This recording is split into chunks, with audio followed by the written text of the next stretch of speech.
We have breaking news out of college football where the Big Ten Conference has suspended Michigan head coach Jim Harbaugh from the sidelines for the remainder of the regular season. He will be allowed to coach during the week after the conference found Michigan conducted an in-person scouting operation for years. The NCAA investigation is ongoing into the in-person sign-stealing scandal that has engulfed the third-ranked Wolverines for almost a month now. Michigan currently on their way to Happy Valley, where they will take on Penn State on Saturday. And that is one of 3 games left on Michigan's schedule, 2 of them against ranked teams. They have 10 Penn State. Tomorrow, they then have Maryland before finishing the season, taking on number 1 Ohio State in Ann Arbor. And you see the note at the bottom there, the Big Ten Championship is coming up on December 2nd. But as of right now, head coach Jim Harbaugh suspended for the final 3 games of the regular season. All right, let's bring in college football analyst and insider Dennis Dodd. Dennis, your reaction to this news? We've been waiting for it to come down. Here it is, Jim Harbaugh suspended for the rest of the regular season. Your thoughts? Yeah, Jeremy, so much to unpack here. I guess not a surprise, a suspension. Lots to work through, though, because this is a holiday. The courts are closed. Harbaugh's team, Michigan's legal team, has made it be known. They will try to get an injunction to allow Jim Harbaugh to be on the sideline tomorrow at Penn State. I am told by that legal team that there is a procedure for a judge to be in place on such a holiday where they can try to get such an injunction. And I just got a text as we're speaking that that is going to be the attempt. Not the case, but just the attempt to do that, to get a judge to rule in their favor. Just reading the notice from the Big Ten,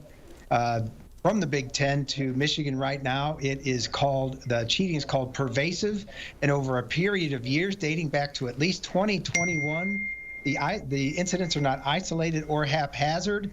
The NCAA has shared documents with the Big Ten showing what games were scheduled to be counted on a grid sheet.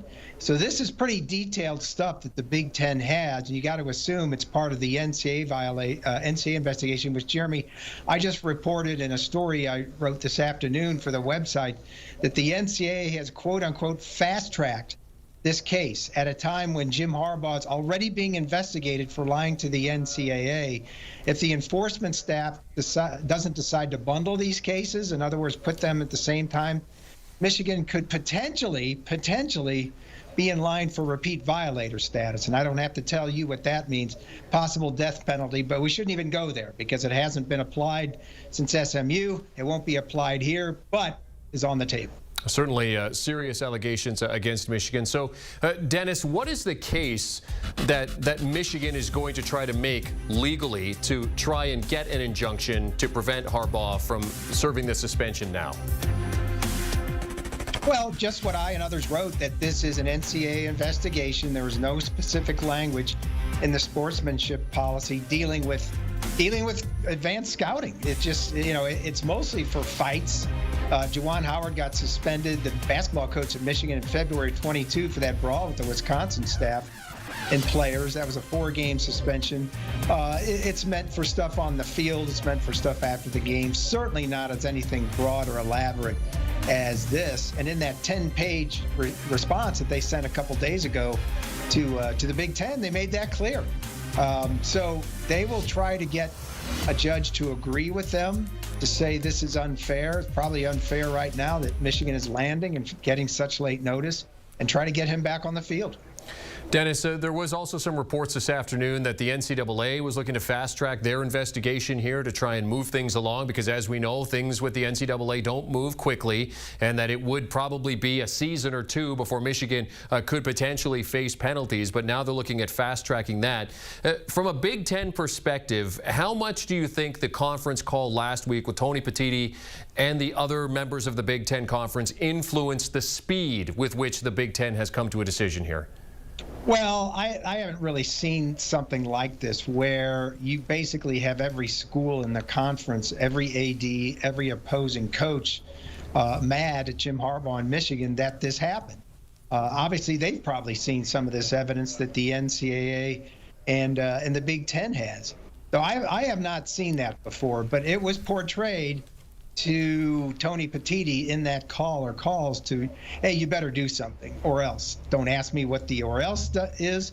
But Jim Harbaugh is a bigger than life character. We know that. He toes the line in gray areas, sometimes in NCAA cases. He sleeps over at a recruit's house, gets up in a tree. He schedules these camps right when he took the job, takes the team to Europe. Not against the rules, but an advantage, a recruiting advantage for sure when you can promise a trip to Paris. So the anger, I think, within the conference, within the Big Ten, cannot be understated at this time. Dennis, in terms of the college football playoff, I mean, we get the rankings coming out, every Tuesday now moving forward. But how could this have an impact on the CFP rankings when it comes to Michigan? I know we say that, yes, okay, they're only looking at the football part of it, but do you think that this could influence that? They have said for the last 2 weeks, I'm talking about Boo Corrigan, the selection chairman of the CFP committee, that it's a football matter only. But look, I've said this from the beginning of the CFP, Jeremy, that this is the least transparent process by which to select a champion in the history of college football. Look, the AP voters freely talk about their top 25. The coaches who used to hide their votes now release them at the end of the season. We don't even know how the sausage is made. And so this is in a room. These are human beings.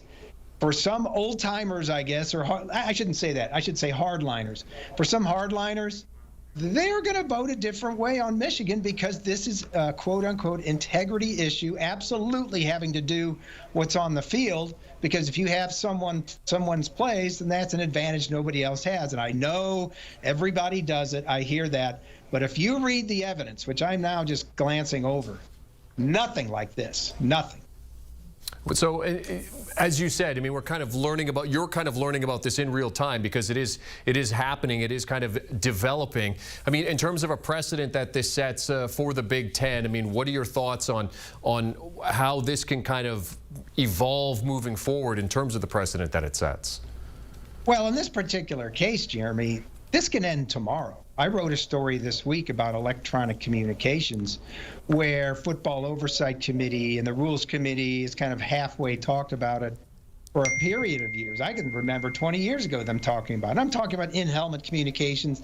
The latest technology now is you can wear wristbands, almost like an elaborate Apple Watch where the play is transmitted, a picture or a play. That ends all of this. And college football is unique because of the zone read spread where teams don't huddle, tempo. It doesn't happen in the NFL. Teams huddle. So they can end this tomorrow by adopting electronic communications. It's no longer a thing. We're no longer talking about Jim Harbaugh because there are no more signs. Everybody's got the play. So it can end tomorrow. And I suspect that, well, I quoted people in that story from the Oversight Committee saying, absolutely, we have to take this up now. Dennis getting messages thick and fast here. Dennis, I just want to ask you just one last question. I mean, no matter how this kind of breaks down in terms of whether Harbaugh serves a suspension or not, are we witnessing the final days of Jim Harbaugh as the head coach at Michigan? And more breaking news, Michigan is now deplaning. That was the that was the text I just got. So their phones are going to be going off. Yeah. Look, that's yet to be determined. I think the simple assumption is that he's going to be in the NFL. Well, look, is there going to be a team that takes him? There was a story in NFL.com last week that stated the NFL, won't necessarily take him. They may observe part of this suspension or whatever he does. Don't forget Jim Tressel in Tattoo-gate in 2004, was it? Maybe before that. Yeah, 2004 was suspended for 5 games, was fired for lying to the NCAA.